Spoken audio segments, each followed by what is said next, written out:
Hello there, thanks for joining us on the polls here on the Joy News channel. I'm and this afternoon, the minority in Parliament says it will give the green light for the approval of Chief Justice nominee Gertrude Torkornoo. Why is the minority making this case in spite of disagreeing with the Supreme Court's decision on embattled James Gyakye Quayson, who's seeking re-election for the Assin North seat? We'll get into the details, plus get you an update from the House shortly. Also, it's the last day for the acting Chief Justice James Gyakye. There's a ceremony that was held earlier today where he made his final and farewell statement. We'll get you to know what he's been indicating and how he believes that the bench can be strengthened as, of course, the new Chief Justice nominee Gertrude Torkornoo takes over office. We're also taking a look at Ajina Sari, the Archbishop, who's come under intense pressure from the people of Nogoko. There's pressure mounting on the religious leader to apologize to the people of the Volta regional town. We'll get details plus reactions for you here on The Pulse. The Pulse, as always, is brought to you by Global Communities, Digny Lu, Affordable Safe Sanitation. We're on DSTV channel 421, Go TV, and of course, we'll get you the details when we get back from this break. Please stay with us. We'll be right back.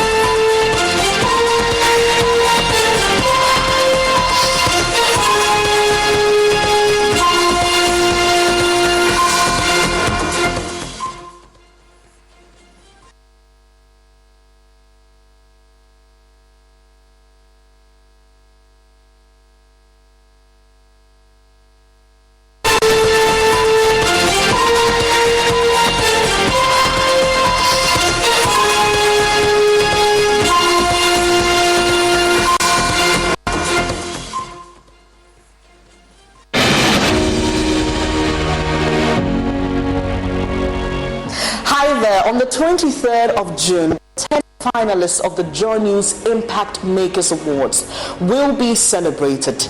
I can't wait to know who will receive the ultimate honor as Joy News Impact Maker 2023. I know you also want to know, so join Evans and I as we bring you a live coverage of the event from 7 p.m. It will be a night of bliss as we celebrate greatness, volunteerism, and impact. Joy News, independent, fearless, and credible. Joy News Impact Makers Awards is sponsored by KGL Foundation, empowering lives, changing communities, and God Key Properties, building prestige since 1997.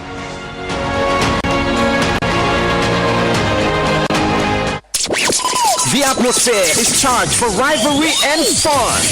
Yes, it's the 12th edition of the Rep Your Jersey powered by Bet365. Can Man City win the first ever Champions League trophy, or will Inter Milan grab their 4th title? It's the Citizens versus the Nerazzurris. Wear your favorite club jersey and join us at the Aviation Social Center Saturday, June for the Hits FM Rep Your Jersey. Powered by Bet365. 10 a.m. till you drop. There'll be lots of fun, excitement, entertainment, and amazing prizes to be won. Activities include a Jama Wash and Field contest, sports quiz, five-a-side soccer, and many more. You don't want to miss this entertainment and fan-packed day as we climax and watch the finale of the UEFA Champions League in grand style on a giant screen. Follow us on our social media platforms with the hashtag HitsRepYourJersey23. The Hits FM Rep Your Jersey is powered by Bet365, supported by Joy Sport and Joy Prime, and sponsored by Shelltox Lozenges. Think natural, think Shelltox. Leopard Balm, Fast Action Pain Balm, Nasco, bring happiness. Heineken, share the passion. Jamal Soap, your partner for clean clothes. National Petroleum Authority, Day by Day Man from Dream Cosmetics, Dream It, Live It, Aqueduct Natural Mineral Water, Wupenum Anubio, Citizen Sports Mall, Franco Trading Enterprise, Phone Papa Fee, DSTV, feel every moment. Go TV, love it. It's a Hits of Them Rep Your Jersey.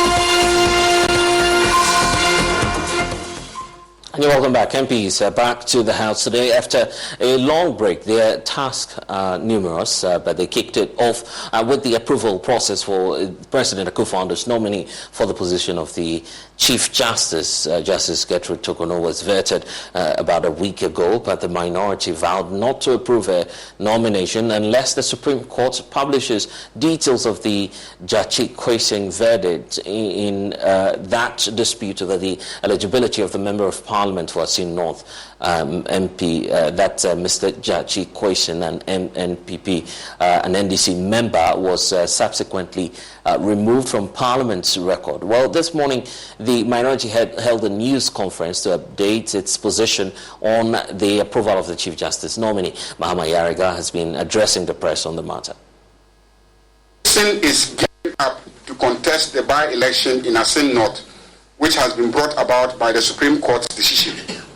In that regard, we, the members of the Appointments Committee representing the National Democratic Congress, NDC, will not withhold our approval of the Chief Justice nominee by consensus. We will not withhold our approval of her by consensus. Her CV reveals a person of considerable experience, having served as a judge from the High Court to the Court of Appeal and ultimately at the Supreme Court.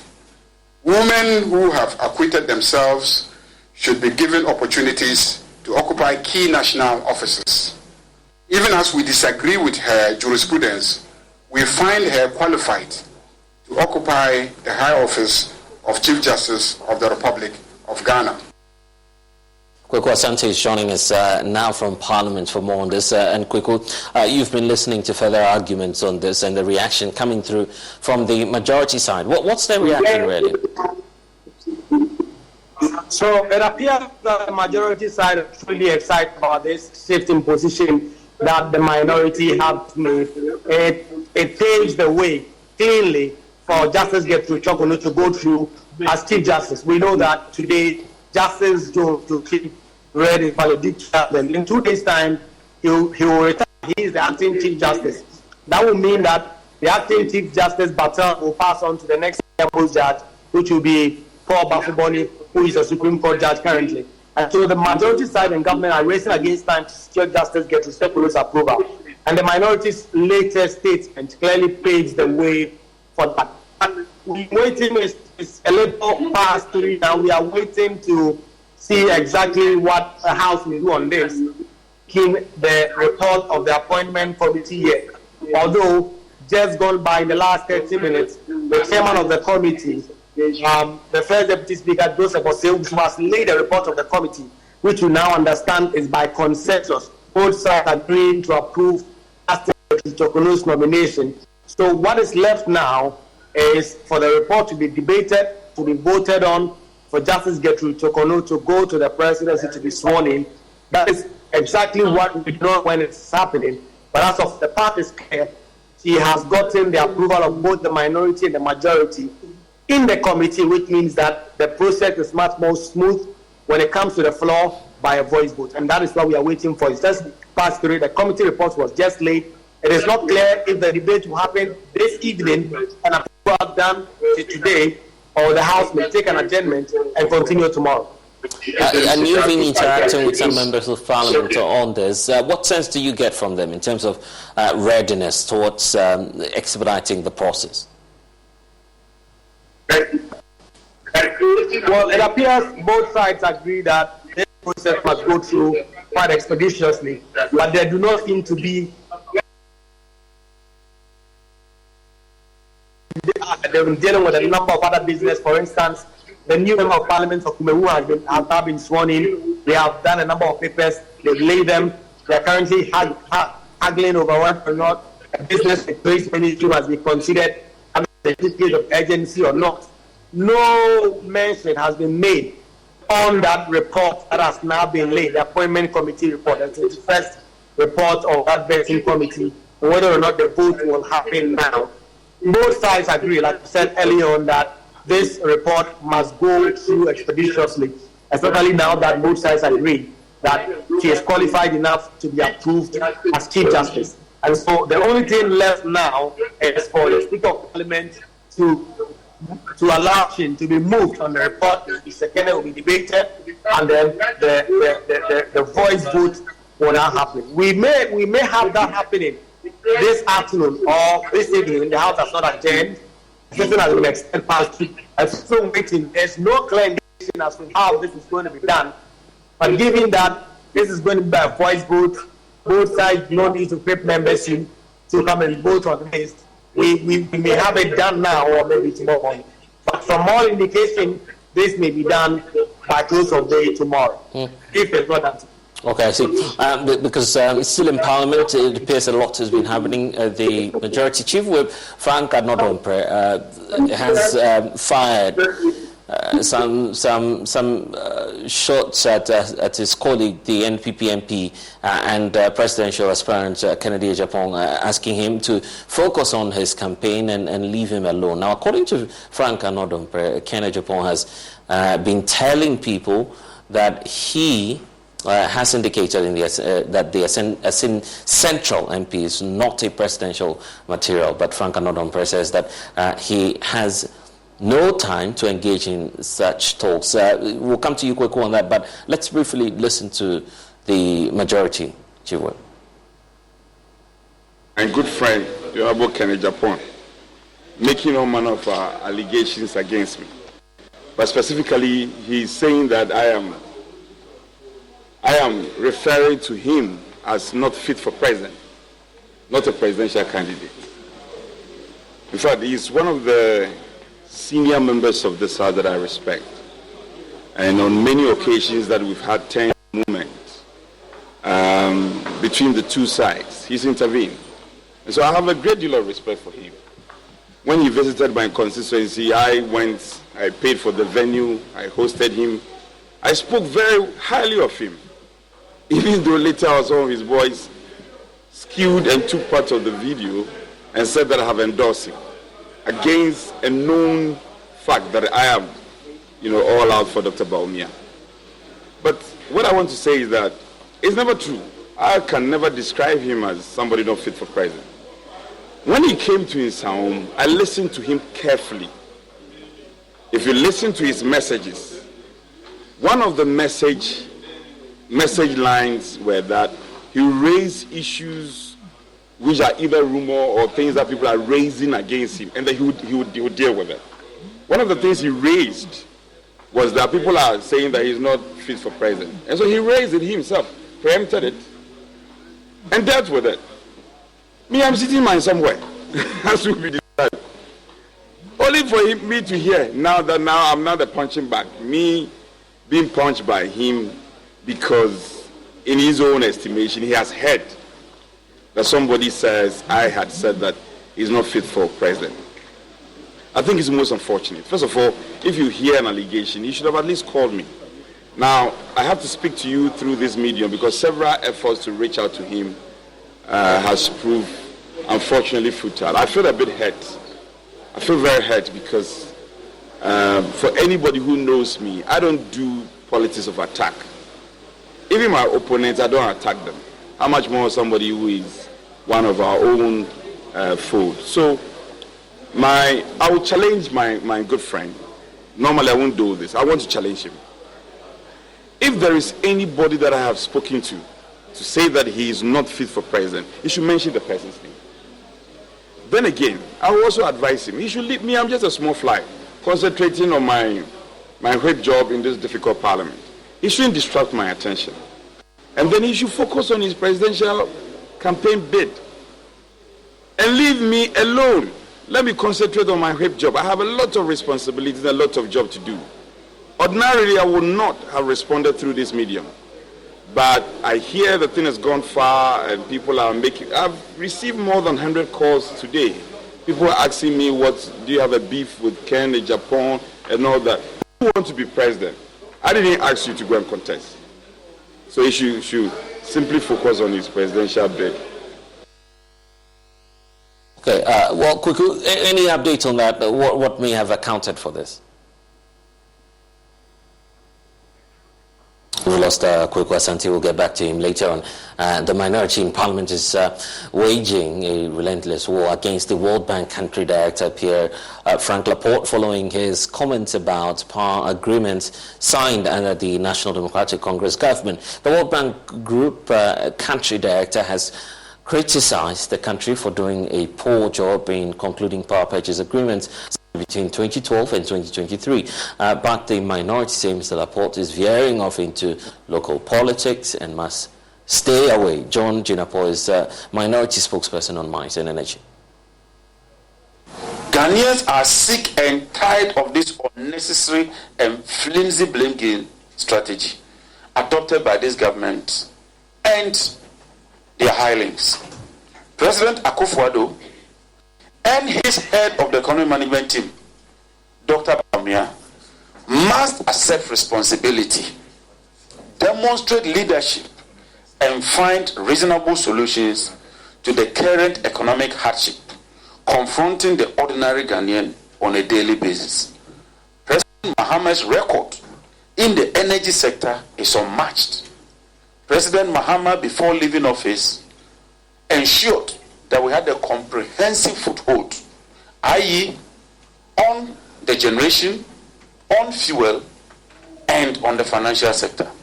We finally wish to advise the World Bank Country Director, Mr. Laporte, to continue to work as a technocrat and not meddle himself in the field of politics. Mr. Laporte, you are not a politician. And when you are making such unsubstantiated comments, you must bear in mind that it has far-reaching ramifications on this country. The minority will continue to hold its chest high, will continue to defend the track record of President Mahama and the NDC administration, because our record is unmatched, is unparalleled.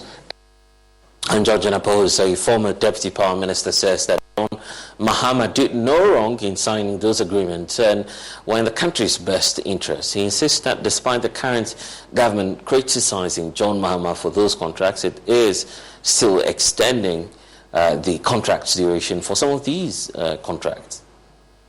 Let us educate all. The capacity charges are nothing but standardized and regulated industry tools used by electricity utilities to recover infrastructure expansion costs and development costs. Indeed, the right term is capital recovery. And for your information, even before President Mahama, most of the thermal plants had capacity charges. Just to cite a few examples, Asogli had capacity charges, Tico has capacity charges, Sen Power has capacity charges, Senate has capacity charges, TT2PP has capacity charges. And so capacity charge or capital recovery is not new. But even more importantly, after President Mahama left office, the MPP government, the current MPP government, has signed PPAs that has take or pay or capacity charges embedded in them. You'll recall that President Mahama brought in the AXA plant, which is a 370 megawatt plant. We signed it for 5 years. That was during emergency. Immediately the contract expired around June, July. 2 months after, this current MPP administration signed a new contract for the same plant, extending the years from 5 years to 15 good years. Not only did they extend it to 15 years, if you read the contract contains take or pay clauses or capacity charges. Well, so that's the minority with their position there, but you can also catch the side of the World Bank by just moving to any of our online portals, so you can get to catch the repeat of that conversation with Pierre Laporte on PM Express Business Edition with George Gyakye. Let's stay on matters relating to Parliament because James Gyakye Quayson, whose name has been struck off the list of members of Parliament in the last session, is making a strong comeback. He's on a campaign bid just to seek re-election within the Assin North constituency. We understand that for the very first time he's making a public appearance within the community and touring some of the areas. Let's get more now from my colleague who has been monitoring that for us, Richard Kojenyako, who's joining me via Zoom. Richard, if you can hear me, what's the latest within the constituency and what can you report?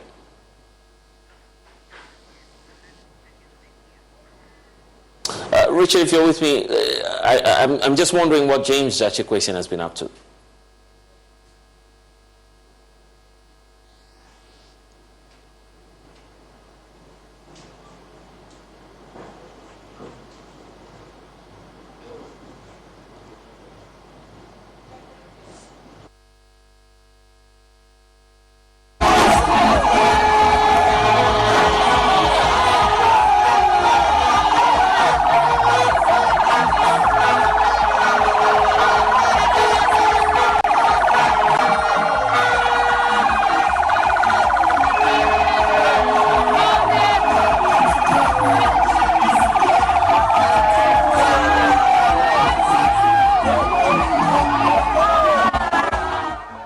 So James Gyakye Quayson, in your shots there, making a triumphant entry, if you want to call it as such. But Richard Kojenyako, if you can hear me, what's happening in the video as we see it, and what can you report? Yes, so James Gyakye Quayson, the former MP for the Assin North, is just entering with officials of the NDC to the Assin North constituency officially to begin the campaign. But the NDC has indicated that he is going to be their candidate, and so there is not going to be any primaries to be held by the NDC. So that is what you see in your shot here in the Assin North constituency. And why is he choosing today of all days? Of course, it's expected that he would have spent some time there within the constituency, but why is he doing that today? Well, so today precedes the parliamentary primaries of the NPP, and so they chose today to also get into the constituency officially to begin their campaign. In fact, some officials of the NDC have been in the constituency for some time now, and they have been engaged in some campaigns. So they've divided themselves into blocks, and so they have taken some of the major towns, and that is where active campaigning is ongoing. If you go to the Assin North constituency, there is an aggressive construction of roads. They are giving the major roads within the towns in the Assin North constituency some facelifts. And so people are also divided about the kind of construction that is ongoing. Hello, Richard. Okay, we seem to have lost Richard briefly. We'll bring him back to know much more about the NPP strategy as well. But you see supporters of James Gyakye Quayson following through on that convoy, where, of course, he's making arguably the first public appearance or grand entry into a constituency which once used to be his own, serving the people as their member of parliament. But Richard, if you can hear me, well, it appears we do not have Richard back on with us. We'll get him and get you some more updates. Now, some residents of Kumo in the Ashanti region are unhappy with the pace of work in the area, particularly when it comes to the construction of roads within the community. The concerned residents claim that the speed of work experienced ahead of the recent by-election has slowed. They also doubt the quality of work being done, considering the fact that the project lacks a drainage system. We have more in this report for you. Construction of roads in the Kumo constituency took off after the death of the Member of Parliament, Philip Basua. The timing of the development was questioned by both residents and a section of Ghanaians, claiming the swiftness was due to the impending by-elections, an assertion debunked by the Road Ministry. Though the contractor is on site, some road users claim the work is progressing at a snail pace compared to the speed of work ahead of the by-elections. The pace of work here has slowed significantly. How the work is progressing is nothing compared to when all public officials assembled here. No bridge and segmented outcomes. At the same time, no bridge. here to Bodumase has been tarred, but the next town has been neglected. From Fijase to the Zongo has been tarred, but not the next town. We don't understand.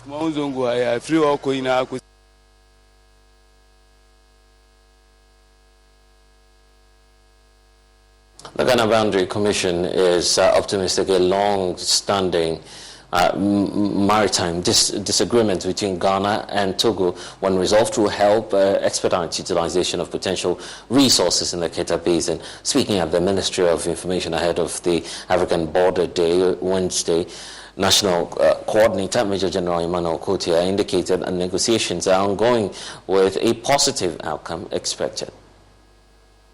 Ghana has a challenge with Togo so far as our maritime boundary is concerned.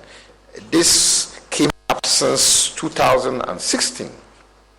Therefore, the president of Ghana and Togo decided that Ghana and Togo should establish a technical committee, a joint technical committee, to negotiate on how to resolve the maritime disputes. These negotiations have been going on over the years. I must say that the negotiations have reached a very important level where probably we may be seeing the negotiations coming to fruition very soon. But the negotiations are still ongoing. They are the final stages, and once that is done, that would be announced to the general public. So negotiations are going on very well. It's got to the involvement of the two hero states so far as these negotiations are concerned. And then we are hoping that once this is resolved, the Keta Basin, which is very close to the boundary, to the international maritime boundary, would be open up to investors for oil and what have you, and other activities, and even the fisher folk in that area. So once that is not resolved, we know that investors are waiting to see how that can be open. So the negotiations are ongoing, and we are hoping that it will end soon so that the area will be open. 2017, it lost vis-a-vis Ghana, Togo. Yes, there are various ways by which you can resolve disputes. One way is to go for arbitration. Another way is that you can negotiate with a neighboring country. And in the ITLOS, it really gives you room for that. Now, for Ghana and Togo, it's progressing very well so far as those discussions are concerned. One cannot say that should be the only one. It happened with Ghana, Cote d'Ivoire. So various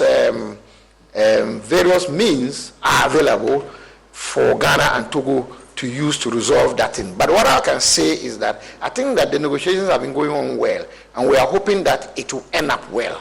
Once it doesn't end up well, probably government will decide or what action to be taken. That is not the Ghana Boundary Commission that will decide. Take note about it. On Ghana, Cote d'Ivoire, you all remember that in 2017, the International Tribunal on the Law of the Sea ruled in favor of Ghana so far as the international maritime boundary is concerned. Currently, what we are doing in Cote d'Ivoire is to proceed on the implementation of the ITLOS ruling. And we've had fruitful discussions with the National Boundary Commission of Cote d'Ivoire on how to proceed on this. The two commissions have been discussing details, and this month, the two commissions are even going to meet at the terminating point to discuss further on how to implement this. On our own, for the very first time since the ruling, the Ghana Boundary Commission, in conjunction with the Ghana Navy, has gone on a maritime inspection along the maritime boundary that was declared by the ITLOS. And I want to say that all is going on well. There have not been any violations so far as the international maritime boundary is concerned.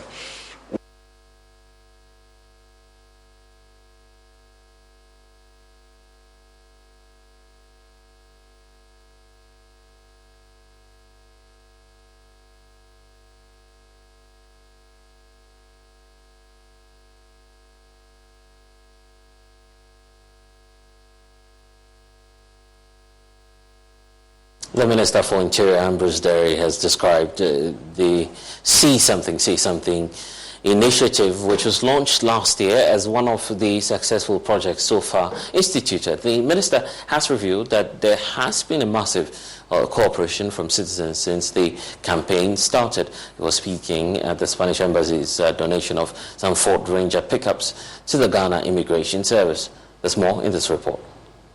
Ghana is relatively a safe country in a region with growing safety and security concerns. However, the recent increase in activities of violence and the worsening political instability in neighboring countries has intensified Ghanaians and international entities' attention to security matters.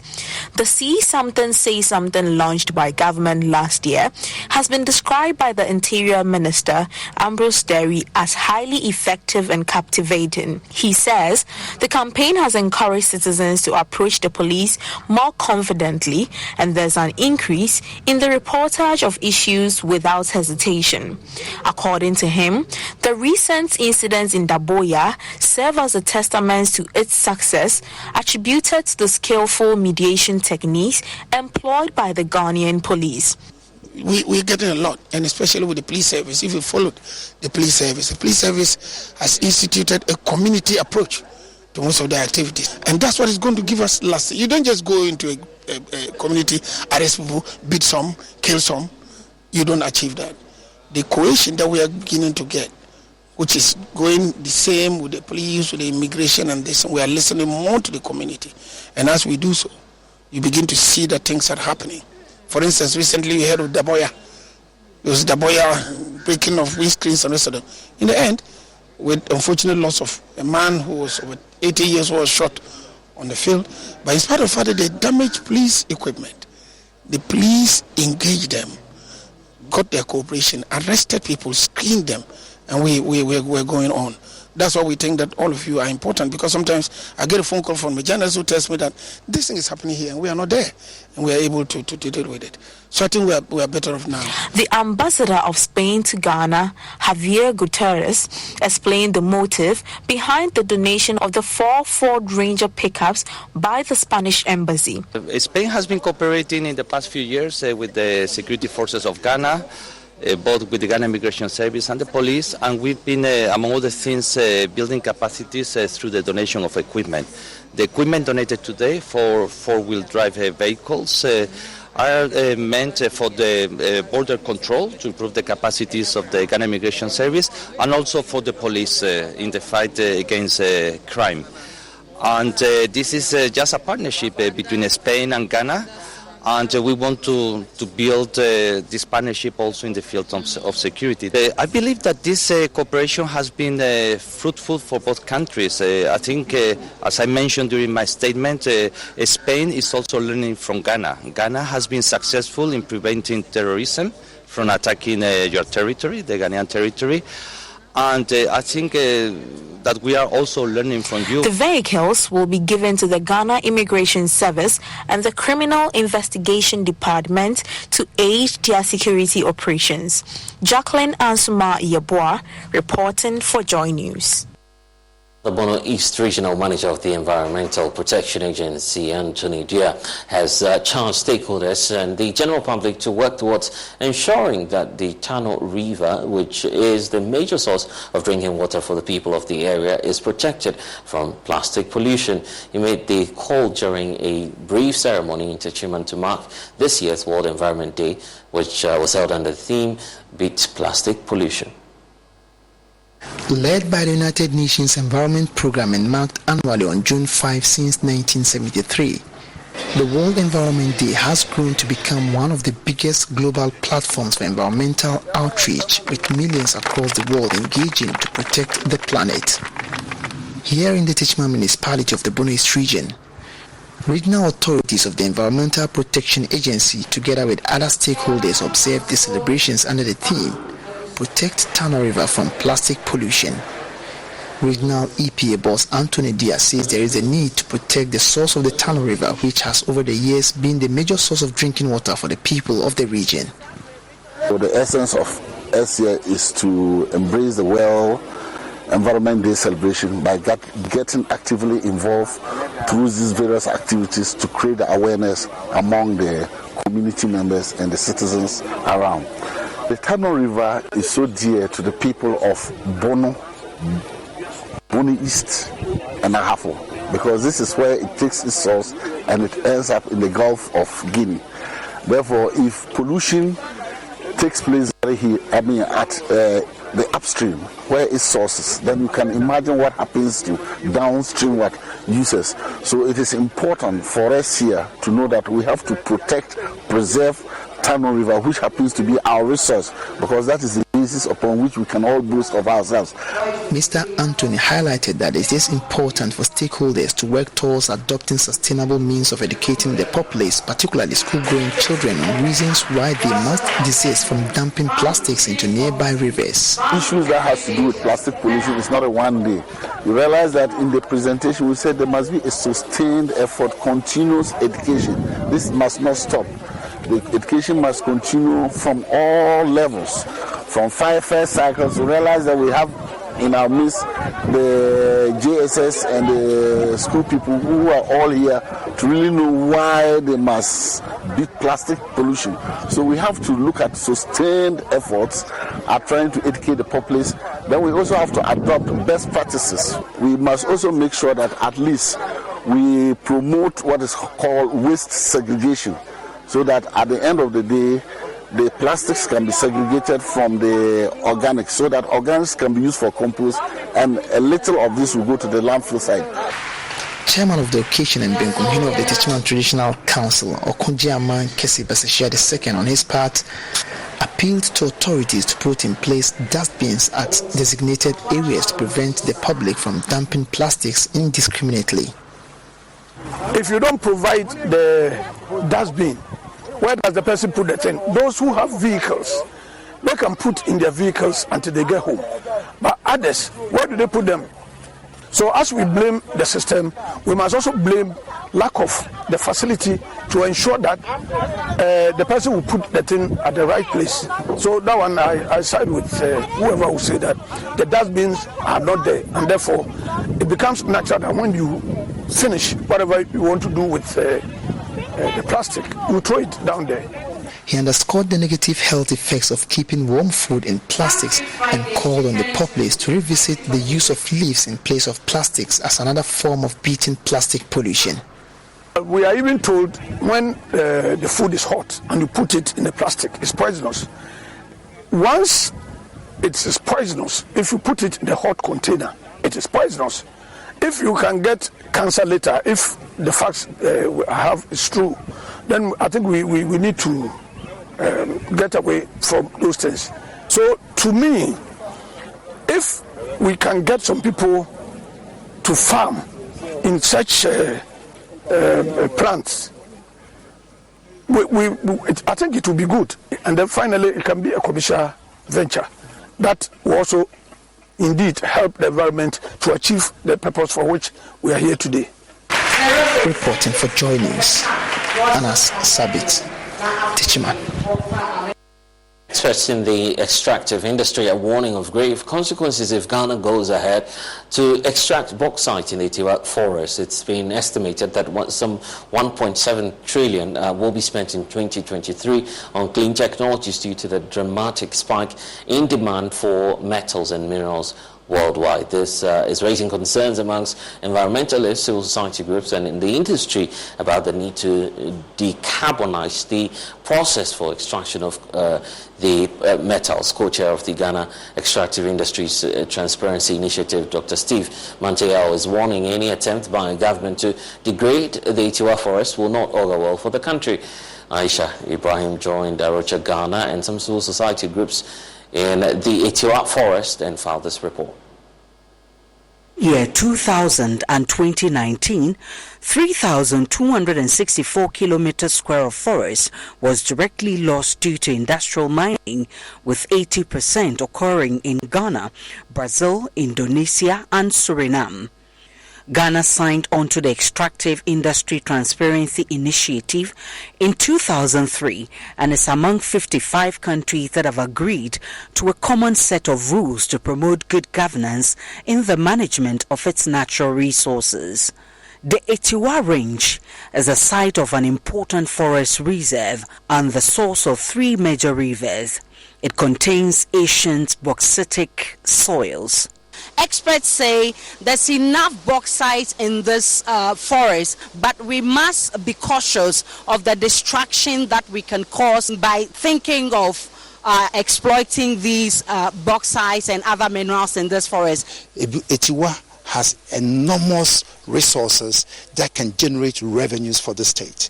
The medicinal plants, the water sources from here, a lot of the rivers drain from from this forest. We are talking about the Densu, we are talking about Birim, we are talking about Ayensu. They all take their source from the forest. So if we are going to destroy this forest, that invariably is going to mean that we are destroying our water sources, and therefore quantifying what the effect will be downstream. Those of us who rely on these rivers for drinking water is just unthinkable.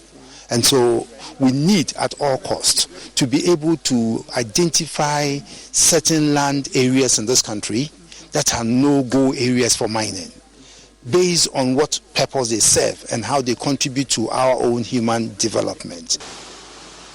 In the middle of the Etiwa forest is the Supon River, which feeds into the Birim River, a key source of drinking water for the people in the eastern region. We are currently at the Supon River in the Etiwa forest. You can see how clean the water is, but if you move just a little further from here, you will see that the water has been destroyed and you cannot even think of drinking the water. Deputy National Director of Conservationist Group, Arocha Ghana, Darrell Bosu, says the current high turbidity level of the river, which stands at 11.5 NTU, must prompt government to maintain its quality. Most of these communities don't have access to pipe-borne water, so when these rivers flow out, that is where they fetch for their daily use and also for other domestic and industrial activities. And we believe that if we want to sustain the activities of communities and their livelihood and also their health, rivers like these, which is devoid of contamination, needs to be prioritized and protected. But what we have also seen is that you can't have clear rivers like these without forests. And that is why we believe that Atiwa, which is on record to be a critical hydrological gem for Ghana, must be protected in the long term, because already, aside Sejimase, there are about 5 million other people who depend on rivers coming from the forest. And they go from people in the city, in Accra, to central region, and even to the eastern region, and even connecting to River Pra, which serves people in the western region. So it's clearly an important ecosystem that we cannot allow anything to touch it. Now, if you step out of this forest, you realize that the rivers there are very, very polluted. And it's all because there's illegal activities going on there. Programs Officer West Africa at the Ford Foundation, Emmanuel Koyuli, says the next EITI conference, scheduled for June 13 this year, will deliberate on sanctioning member countries who disobey the rules on protecting their natural resources.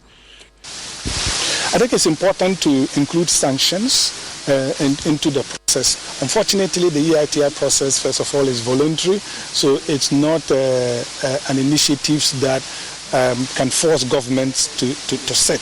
But it's important that once a country makes commitments, like Ghana and many other countries have made commitment to the process, that they include very stringent sanctions, so that if you don't comply and ensuring that your communities are protected in this process, then you either kicked out, not just being kicked out from the EITI process, but other sanctions, including financial sanctions. There's no point if we move away from fossil fuels through a process that destroys forests.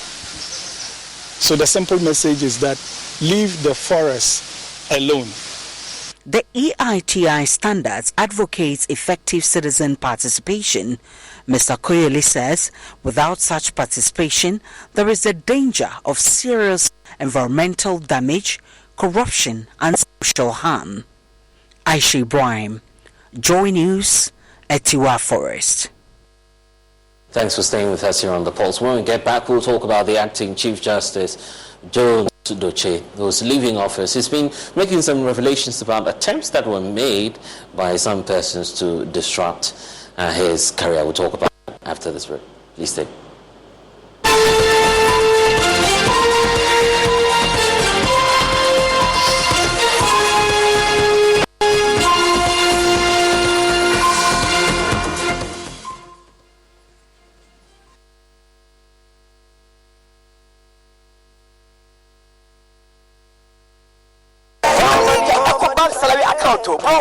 With the EcoBank salary account, you enjoy free life insurance, free debit card, save while you spend, and an amazing chance to double your salary, and even more considerable rewards in the EcoBank double salary promo reloaded. Guy, this EcoBank salary account sounds interesting. What do you think? Yara, but maybe next time, Charlie, you know what? I'd go shine my shoe. Hey. Yo, myself, I'd go check my BP.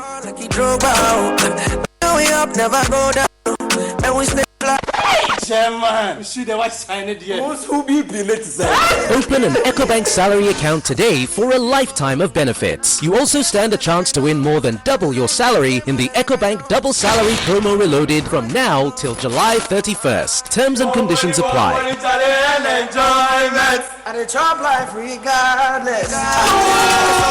is under the supervision of the National Lotteries Authority under the Caritas Lottery Platform. The Pan-African Bank.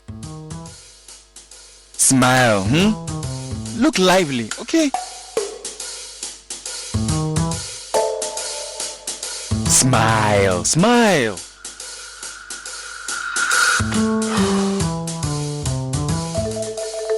Is the money too small? A bad stomach ruins your day. Don't let it. Take Gastron, your most effective antacid, for the relief of symptoms of peptic ulcer, heartburn, gas pain, flatulence, and indigestion. Hey guys, what are you waiting for? Let's go, let's go. Can you bring down the smiles more? Gastron, effective relief from stomach discomfort. Manufactured and distributed by NS Chemist Limited. This advertisement has been vetted and approved by the FDA. The atmosphere is charged for rivalry and fun. Yes, it's the 12th edition of the Hit FM Rep Your Jersey powered by Bet365. Can Man City win the first ever Champions League trophy, or will Inter Milan grab their 4th title? It's the Citizens versus the Nerazzurris. Wear your favorite club jersey and join us at the Aviation Social Center Saturday 10th of June for the Hit FM Rep Your Jersey. Powered by Bet365. 10 a.m. till you drop. There'll be lots of fun, excitement, entertainment, and amazing prizes to be won. Activities include a Jama Wash and Field contest, sports quiz, five-a-side soccer, and many more. You don't want to miss this entertainment and fun-packed day as we climax and watch the finale of the UEFA Champions League in grand style on a giant screen. Follow us on our social media platforms with the hashtag HitRepYourJersey23. The Hit FM Rep Your Jersey is powered by Bet365, supported by Joy Sport and Joy Prime, and sponsored by Sheltox Lozenges, Think Natural, Think Sheltox, Leopard Balm, Fast Action Pain Balm, Nasco, Bring Home Happiness, Heineken, Share the Passion, Jamal Soap, your partner for clean clothes, National Petroleum Authority, Day by Day Man from Dream Cosmetics, Dream It, Live It, Aquadot Natural Mineral Water, Wupenum Anubio, Citizen Sports Mall, Franco Trading Enterprise, Phone Papa Fee, DSTV, Feel Every Moment, Go TV, Love It. It's a Hits of Fame Rep Your Jersey.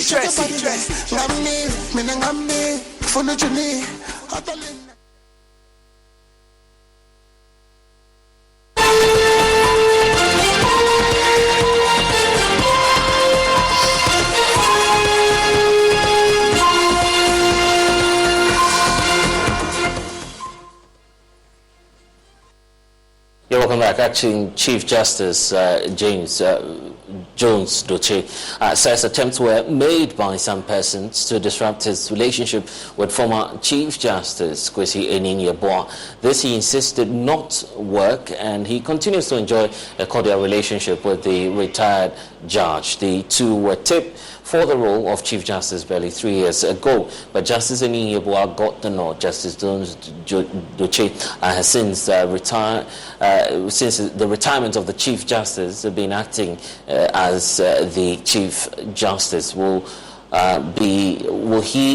he's actually retiring in barely 48 hours, and in a ceremony to honor him, Chief Justice Designate Gertrude Torkornoo had some kind words for him.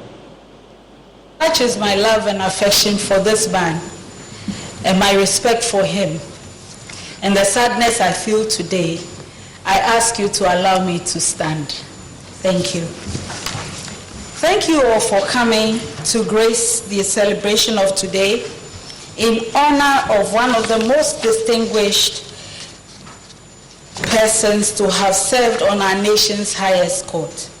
In decisions such as Board of Governors Achimota School versus Ni Akunote II, Platinum Equities Limited and Lands Commission, judgment dated 20th May 2020, and Martin Alamisi Amidu versus Attorney General, Waterville Holders BVI Limited and Alfred Agbesi Woyome, judgment dated 14 June 2013, to understand the fighter for justice for the deprived in the nation, in Justice Duche.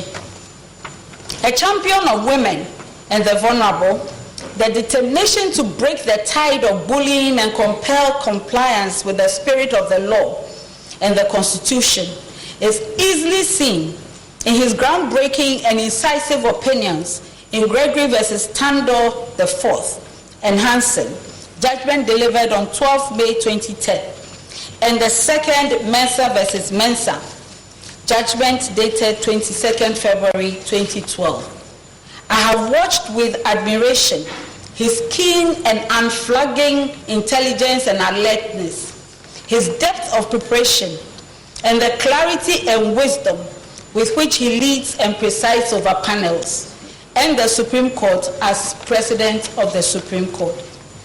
These qualities have been deployed daily in the service of the nation, sometimes without the public noticing and appreciating. But he never took a day off from doing his best. He was not here for the applause.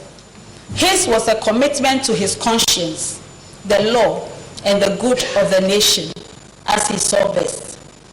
If Ghana is to become the nation that it must be, we can only pray that there will be more like him as he takes a bow and leaves the bench today.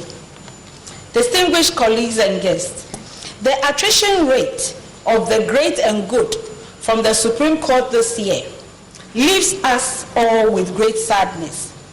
But I personally cannot help but feel almost orphaned by the situation as I prepare to serve this nation where their big shoes stood. To lose the help and wisdom of His Lordship Justice Victor Jones Maulong Doche, a proud son of Pando, a quintessential example of the beautiful pearl, at a time like this is a big blow.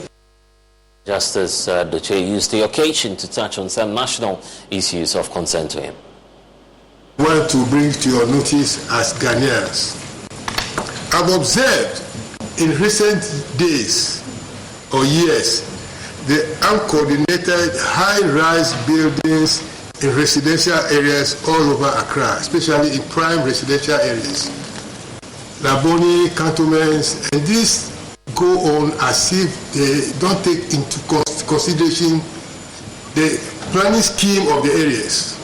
In Laboni, for example, a mall has been built opposite the Bank of Governor's residence. Bank of Governor lived there, Deputy Governor lived there, but with the building of the mall, they have to change that location into an office. Now, if you go to cantonments, there's a place that has been dedicated as a vice president's bungalow. Opposite it, it has been built some high-rise buildings with Huawei occupying the top floor. Is it prudent for us to have that high-rise building with a technological company just opposite the vice chancellor's official vice president's official residence? Was that a prudent decision? Now, wireless headphones. That'll be $200. I'll use my Capital One Quicksilver card. Now that's a hit.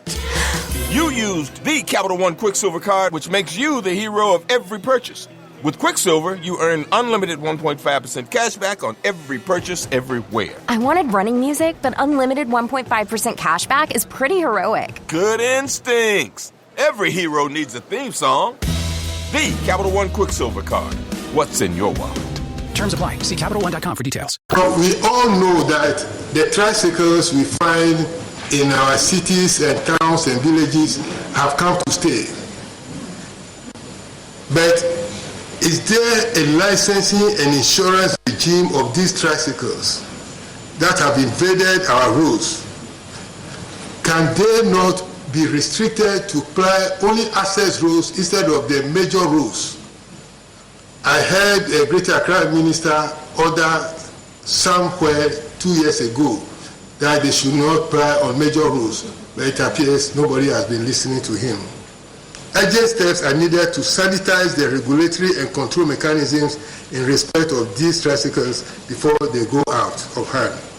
Same regime as applied to the motor riders called Okada. I believe that Accra can still be the most cleanest city in Africa, but we are not living up to it. Sanitation must be dealt with as a national crusade at the metropolitan, municipal, and district levels. The filth in our communities must be reduced or eliminated. The police MTTU must be fully equipped to deal promptly with errant drivers with the introduction of the on-the-spot fines. In cases of specific driving offenses like if you jump the red light, overspeeding, driving on the shoulders of the road, etc. It is the delay in getting these cases prosecuted and sent to court that allows the corruption. So if you allow them to give spot fines as happens elsewhere, I think we shall go somewhere in discipline on our roads. Well, he also touched on his relationship with former Chief Justices. Today, I am surprised no bad thing has been said about me. I think I have my bad sides as well, but it's only the Ghanaian hospitality that you are hiding them from me. And so I thank you for all the good things you have said about me. I cannot thank Chief Justice Wood well enough. Most of you who have stayed here for long know the relationship between us. We work very hard. I work for her with dedication. The same applies to Ms. Sofia Akufo. Also work closely with her. And the same applies to Justice Eni Yeboah. Justice Eni Yeboah met me in Commonwealth Hall in 76. I was then in my final year for the LLB. And we are great friends. We have a name for ourselves. Wushu. Okay. But then there were some people who tried to bring some wedge between us, but thanks to God, he kept faith with me throughout his tenure. He even nominated me to represent him in UK in October at the opening of the legal year service. The first time an invitation was extended to Ghana, he nominated me to represent him. And quite recently, in April, the two of us traveled to Sierra Leone to sensitize the Supreme Court of Sierra Leone because they are having presidential elections on the 24th of this month. And so thank you, Kwesi Eni. It was an occasion to celebrate him, and he took to the dance floor at some point in time.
dance moves there by the justices of the Supreme Court. Let's stay on matters relating to the judiciary, because the Attorney General appears to be reviewing a draft paper on the operations and maintenance contract between the Tema Oil Refinery and a private investor to commence the process of revamping the refinery. According to Herbert Krapper, once the lawyers and engineers are done with the process, government is hopeful that TOR will begin refining crude in the country. The Deputy Minister for Energy said this in an interview at the GNPC and BGP Pay Crew 2257 site when they joined a team to celebrate 3 million man-hours without any major accident at the camp.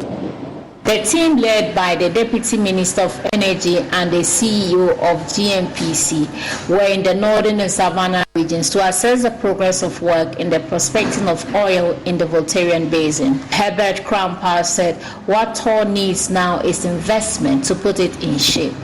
Dream that we discover oil onshore, and therefore means that we have a lot of traffic from international oil companies coming to places such as this to participate and engage in oil trading activities. Good news, and we've seen that the lessons from places such as the oil refinery tell us that modern technology is the way.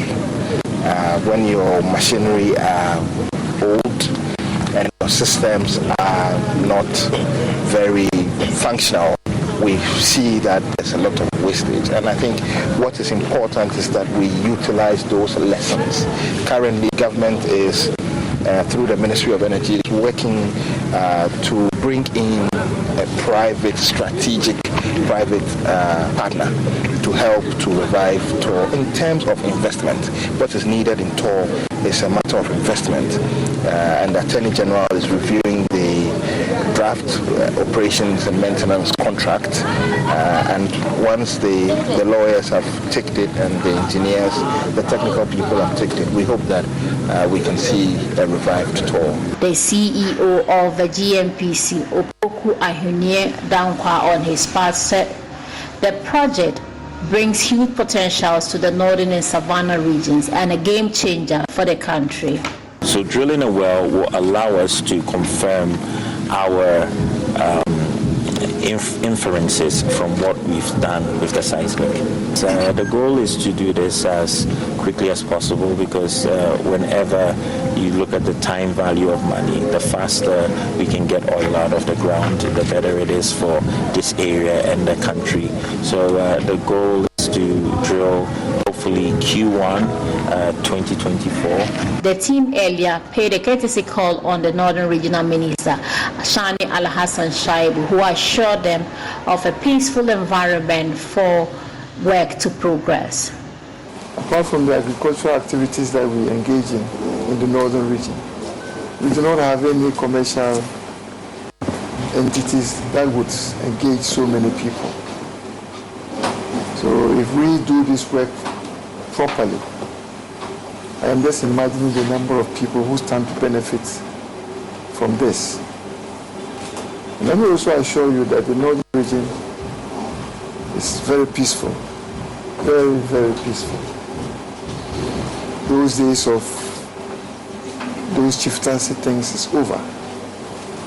And I can assure you that we are ready to engage whoever is ready to bring progress and prosperity to our people.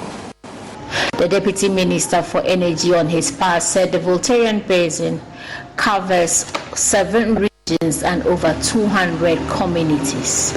Perhaps finally and equally very critically is to take feedback from people like you. Very, very important aspect of the work that is being done. This project, as I understand, covers about 7 regions. The northern region is a significant part of the area that it covers.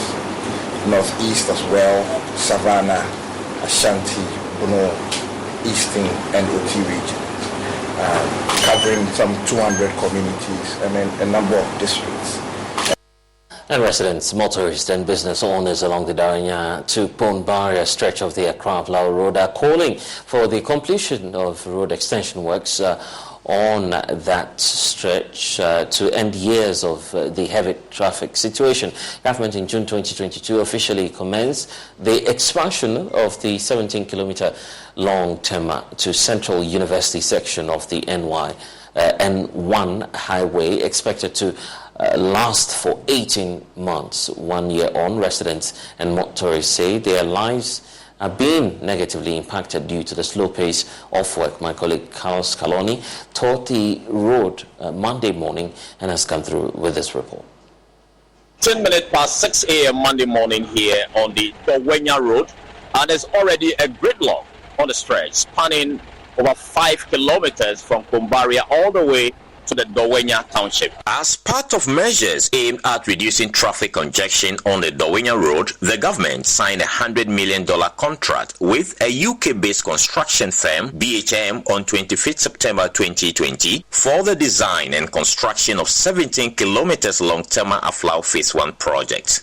Expected to be completed within 18 months, residents and motorists along the stretch say the slow pace of work 1 year on has worsened the traffic situation, which is negatively impacting their health and productivity. They will do small and they will stop. We don't understand what is going on. This place, you can just use from Pram to this place about, let's say, 20 minutes to your destination. Tima Market just here. So that I will come back and go home and rest because of my neck. But I have to be in traffic for a long period of time before I get to my destination. If you sit for a long time, your spinal cord is not a problem. So for health aspect is there, and you are also wasting a lot of fuel. That is another important aspect. So for health aspect is there, and the financial aspect also is there. It's affecting us on both sides. For the past 5 years, the traffic situation has been very bad. In fact, it has reached a point where a lot of people that I came to meet in this part of the city have now moved back into the inner city because they can't withstand the traffic any longer. When you are going to work, you spend about 2.5 hours in traffic, and when you close and you're coming back, you are spending about 3 hours. Last Friday, I left the office exactly at 5. I got home 9:15. It is having a great toll, especially on me, because when I get to the office, I am already tired. I need to spend about additional hour and a half now to get myself settled before I could dig deeper into my office work. I mean, it is taking a toll on my productivity as well. Some appreciable level of work has been done on all 4 intersections and storm drains. A drive through the stretch, however, shows work on the various sites have stalled, with some construction machines lying idle at Savannah Junction. Residents say the situation is affecting their livelihoods. They demand speedy completion of the project. They came and scattered our station. Now they are coming to do an interchange in Dawenya, in Afienya Junction. But for the past of 2 months to 3 months to now, we are not seeing anything. And even that affects our station. And now the passengers thought that now there is no station here again. So when they are passing, they cross. The last time they were here was almost 2 months. They started doing this thing, and then they brought this our gutter. Now the roofing that it was here, they removed everything. Now there was a machine park here to construct the road. But almost 2 months, they were here to remove the machine and they take it away. The project is not going fast. And moreover, too, when it's heavy rain, our room inside over there, it links. So it affects our things in the room. Sometimes our fabrics, sometimes the thing that we sew, or like maybe we put curtains down to put something inside. So we just split the government, they should do it fast. Even though heavy police presence is felt on the stretch, their impact on traffic flow is minimal. Joy News followed up on the project site to understand the level of work done. Some workers seen on site would not grant interview without clearance from the Ghana Highways Authority. Commercial drivers along the stretch say they are considering a demonstration to push for a speedy completion of the project. As I speak to you, we have started engagement with the landlord association, the stakeholders within the communities, that at least come out to do something for government to know that we people living around this area, we are suffering. The demonstration is what government understand. So we are planning to demonstrate. reporting from the Dowenya Road here in the Ningo Pram district. My name is Carlos Kalodi for Joy News.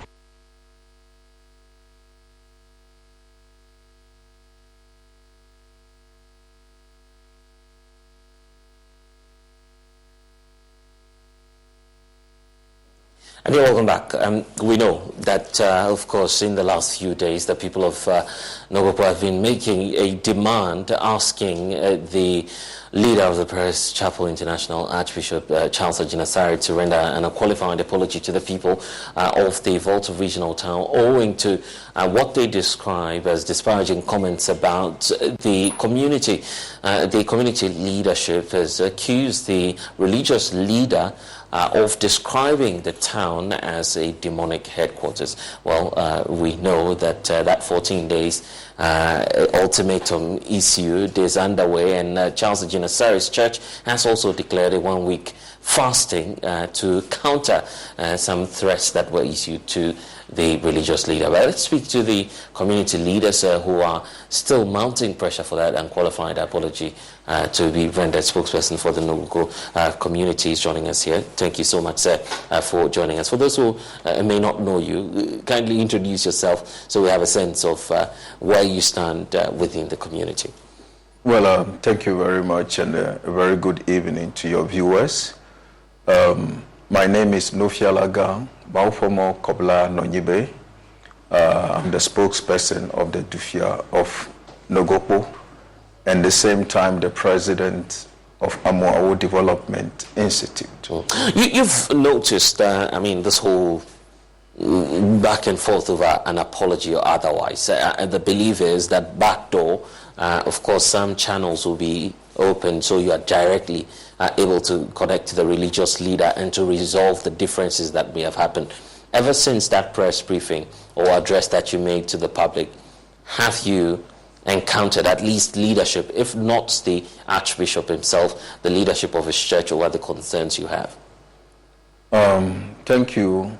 I would say since after our press conference, I will be receiving a lot of calls coming from different quarters that want the issue to be resolved amicably. And honestly, we don't have any issue on that because we also want the issue to be resolved amicably. But we want the process to be done correctly. That is what we call it on. And when you say correctly, what's the correct method for your community? Because those calls that are coming, it looks like they want to engage you one-on-one, but you're dealing with a community.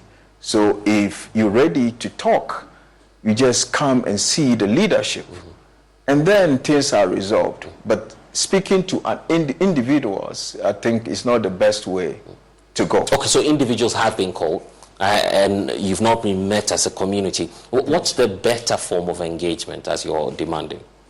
Well, the best... What ought to have happened in your estimation about this? Well, the best thing the Archbishop can do is to contact the leadership in Nogopo, that is our Dufia, and his elders, sit down with them. We also have some few questions for him to answer, because if you describe a town as a demonic headquarters, then specifically you should know the location where the meeting is being held. So we also want to purify our town. So we want a better and a particular clarification from his side. After that, then what we also have as a community will be communicated to him. You want him to provide evidence? May we say that, when he was making those statements, he was making them several miles away from where, of course, we can find the community itself. He was speaking in church, and he may be speaking spirituality, which many of us would not ordinarily understand. Are you mindful of all these factors? Well, when it comes to spiritual issue, I don't think anybody who is into, excuse me to say for a better word, European religion understands spirituality than the African. The African spirituality is above all spirituality. And we have ways and means to find where other negative energies are. And that is why we are also calling upon him to come and meet the leadership and show us the location so that we can purify. Because Nogokpo is a place where no demonic spirit can exist. You dare not steal. You dare not commit such negativity there. And everyone is known about the day we had a press conference. Someone left his mobile phone at the main gate of the palace. The phone was there till the following day. It was about to rain when somebody picked it to the palace and said then announcement was made. The person came for his phone. That kind of community we're talking about. And what really bothers us is that his church is also in the community. So you have people who attend Parish Chapel? Even the assembly member of Nogokpo attends his church. You understand? So if you look at the implications of what he said, the truth is, Archbishop Ajinasari is no lightweight in this country. He commands a lot of followers. So for him to come to make such a statement, it carries weight. And the future... And I'm sorry for cutting through, but when you say it carries weight, what's your fear? Because his followers may assume or may believe what he's saying is the truth. But to us, it's absolutely false. But he's the Archbishop here. We're not in the realms with him to know why he's saying that side of the country is a demonic headquarters. When he talks about I'm not in the realm with him. I'm not saying you are not. Yes. I'm saying he's the Archbishop. He's preaching to his followers. Well, that is to his followers. Yes. But we in the African spirituality understand spiritual things than him. Okay. I have to be honest. Okay, but here's the case. Yes. I'm making that case because he was speaking in church. Yes. Not at the time he was granting an interview, right? So the believers, well, it may just be part of the teachings he's putting out. Well, the question again is, what is the motive behind his statement? If you listen to the video carefully, he said they had a crusade in Aflau. Right. And then he instructed the younger pastor to disgrace the witches and the wizards in Aflau. Then on their way back, their tire got a problem. And because of that, a whole town, a whole community is the demonic headquarters, witches of demons.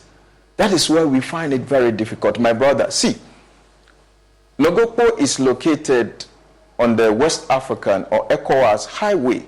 We have thousands of cars that ply that road, carrying goods, humans and goods. Nobody has ever come out to say such a statement. Meanwhile, you have also men of God who apply the pastors. Let me put it, because I'm not even comfortable with the term using men of God, because we are all from the Creator. So we all have that attribute. People, other evangelists, pastors, reverends also use that stretch of road.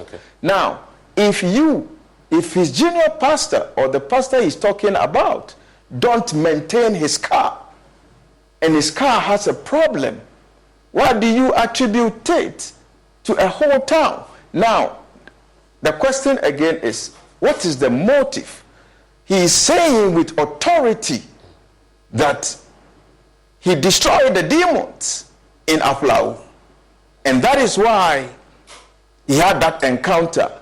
So he's trying to show his powerful nature to his congregants.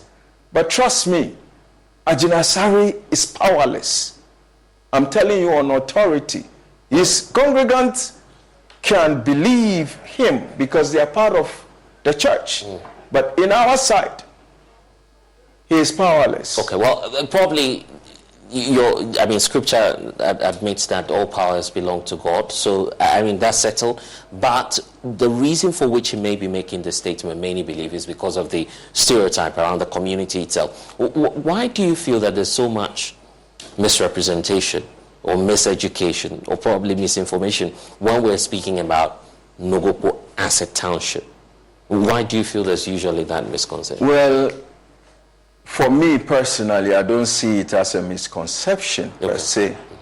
When people want to seek justice, when people want fairness, that is where the name of Nogokpo is mentioned.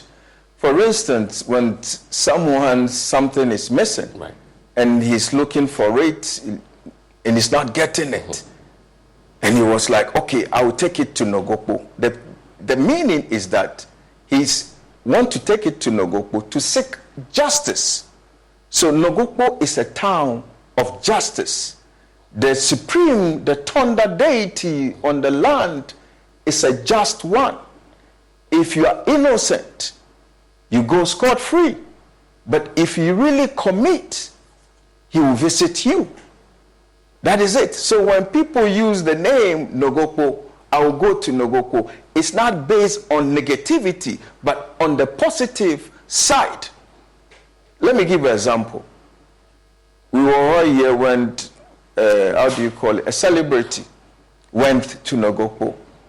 You see, the temple is such that you don't just take an issue there and immediately the issue is given to the energy to act.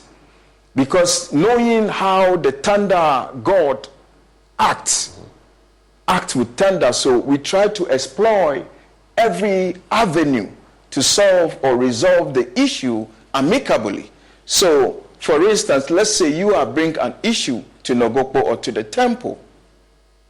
A letter will be given to you through, or will go with our bailiffs. We have a bailiff, we have a temple. We have a bailiff at the temple. Yes, officially to the person, to appear, to answer those questions, that the allegation that has made against you. So when the person come and they sit and they resolve the issue amicable, it ends it there. But when there is lies, confusion, that is where the issue is taken to the thunder god. So in this case, did you write to the Archbishop? In this case, yes, we are. By this time, I hope he should have his letter. Oh, you did? Yes, by this time, I know by this time he should have his letters. You dispatched the letters? Yes, we dispatched the letters. By this time, he should have his letters. That is why I'm interested in that. What's stated in the letter, by the way? Just what it's contained in the press conference. Okay. We invite him, the elders are inviting him to come to explain some few things to the elders. That is all we want. Then what the community also have will be made known to him. Well, the rest is for him to act on it or to leave it. Okay.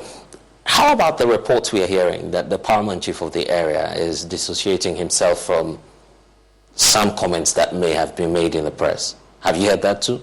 Honestly, I've spotted some few things on the social media that is purported to have been said by the paramount chief of the Soma traditional area. Personally, I haven't received or heard anything from him. Now, I spoke with our Dufia of Nogokpo, Togbi Saba the Fifth, who told me he has not received any communique from the paramount chief. So I wouldn't like to talk about it. So you're not confirming or denying that? Yes, because I haven't personally gotten any official communication from his text. So we disregard the reports? Well, I wouldn't say you should disregard the report. He, as an individual, has the right to speak his mind or to disassociate himself to it.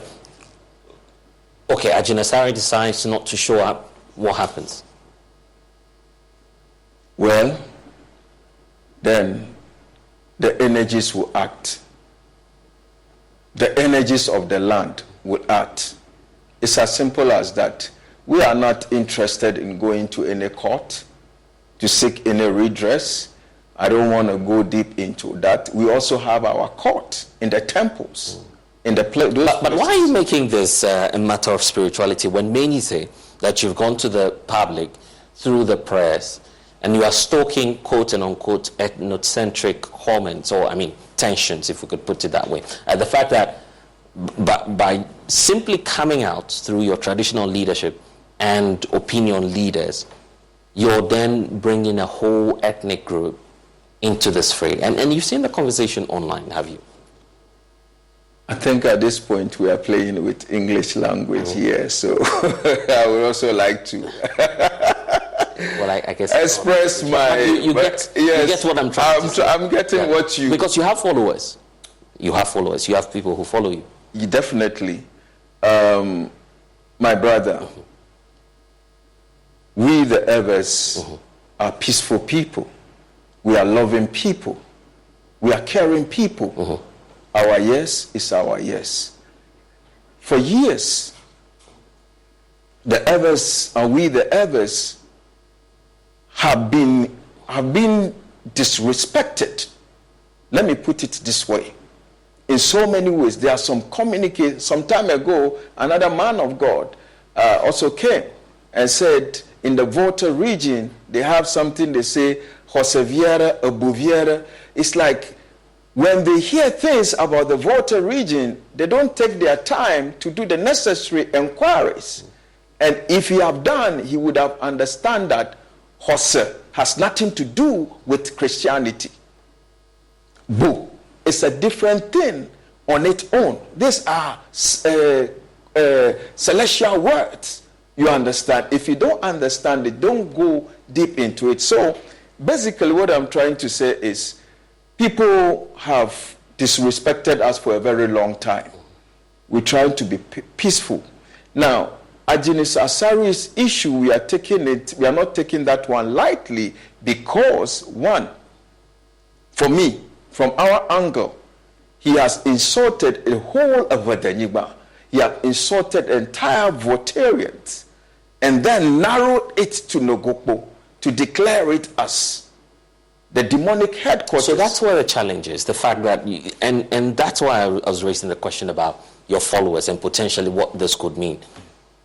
When you bring in a whole tribe, a whole ethnic group to say we've been disrespected, and you pin that to a religious leader, the fear is that we may have tension between these two groups. My brother, the tension, the first week, the first video was in circulation. Honestly, there was a lot of tension among the youth who wanted to act. And that is where the elders went to a meeting and then came out with a press release that they should leave the issue. The elders are handling the issues. So you rather rein in your youth? The youth. Yes. This letter was sent to the youth and everyone concerned to exercise patience and look at what the elders, how the elders will handle the whole issue. And I think that letter helped a lot because it helped calm nerves, right. You understand? So it's not about me trying to be or playing a tribal card and this thing, but that is the reality on the ground. We are being disrespected, and it is time to say enough is enough. Now, again, you did mention of the community is separate from the spiritual side. Precisely. Well, every land has a supreme energy or deity or a god on it. And the land of Nogokpo, what makes Nogokpo is the thunder deity. So if you describe such a sacred and holy and peaceful place as a demonic headquarters, you've disrespected the energy as well, and the people and the land. And that is what our brothers and sisters, they don't understand. That is our point. That is why we want him, because the supreme energy of the land does not allow or encourage people such negative energies to be around, so that he will help us to clean the town. Your God doesn't forgive? He forgives. Yeah, so why not forgive him? When you do the needful, you'll be forgiven. It's as simple as that. Thou shalt not kill. If you kill, you can't be forgiven.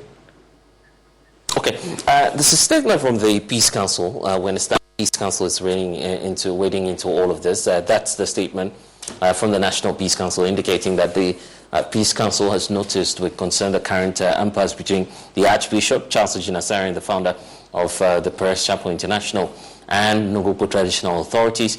The attention of the council has also been drawn to statements that have been made by some religious personalities in the country regarding the same issue, recognizing the fact that the impasse, if not quickly addressed, may have consequences on the peaceful coexistence and religious tolerance in the country. The National Peace Council, in pursuit of its mandate to facilitate conflict prevention, appeals, first of all, and you need to listen to that, to the Ngokpo traditional authorities and the Paris Chapel International to remain calm and not give in to provocation as efforts are being made or undertaken to address the situation. Now, the council calls on those who have been affected in any way by the stalemate to exercise restraint and circumspection in their comments and pronouncements on the matter. The council continues to indicate that they are further urging the media and all those who make statements on the matter to exercise maximum restraint in their narratives to protect the peace, stability, and integrity of our beloved country. We want to inform the general public that the Volta Regional Peace Council has begun processes to engage the parties for an amicable redress. The council concludes by respectfully reminding Ghanaians of how far we have come as one nation, living together, one people, for many years. You accept the apology, first of all? Yes, we've also received. Oh, so you know about this? We know about it. We've received it. We've received the letter also. Mm-hmm. Our Dufia have received the letter from the... So this was done through the Regional Peace Council? Exactly. So do you accept the terms, the fact that some talks may happen behind? My brother, we don't have an issue with that because, see, let me make this statement and make it very clear. When the first video was in circulation and the backlash from the public domain, we wanted to come out. But when the elders sat, they decided that no, let's hold on. Because of the backlash, let's see the coming Sunday if the Reverend will go in his church, will retract and apologize, and so that the matters will end there. But we were surprised that on Sunday, his statement that he made per the videos and the release was not an apology, but rather justification of what he said. And that is where we realized that he's taking us for granted. But he says his children, I mean his wife, they all come from the Volta region. My brother, I agree. I don't have any problem with the wife being a Voltarian or he having children with her. But my brother, can you use your left hand to point into the eyes of your in-laws? It's not done. For me, it is like, from what I've gathered, it's like the Archbishop don't respect his wife and don't respect his in-laws. Because if he can go to that extent and he doesn't see anything wrong with it, that is where we have it. So when we waited after this statement, the second one, you can see that is when... Jesse Kelly here. If given the choice between financial stress or peace of mind, I will always choose peace of mind. That is why I've secured gold and silver from the Oxford Gold Group. Having precious metals in your home safe or in your 401k or IRA should be considered your investment strategy. Simply put, it's a portfolio protection plan. One app, one call, and you pick your precious metals. That's it. You now own real precious metals just like I do. Call 833-901-COIN. That's 833-901-COIN. That is when we came up with our press conference so that we would let him come to explain some few things. Then we take it up from there. Okay. Looking at the fact that the assembly member for the area goes to his church, as you're indicating to me, yes. if he comes to apologize on his behalf or initiates that talk between the traditional leaders and the church, are you open to that? Have you spoken to him already on that? Yes, the assembly member is part of, before we came out with the press conference, we had several meetings, and the assemblyman sits in the meeting. Yes, he also did not agree with the way the Archbishop was tarnishing or tarnished the image of where he is the assemblyman. He's not equally not happy with that. All that we are saying is, yes, it's the head that made the statement. So the head must initiate the peace, or let's say the amicable solution first. The assemblyman is the lowest when it comes to the ranks within the Perez, how do you call is it Perez? Yeah. Chapel. So for that, yes, he has also made his statement. We respect his statement, but he's part of us. Whatever backlash or happens after this, my brother, the implications of what Ajinasari said, if not resolved today, will harm our young ones in the future. It has already started.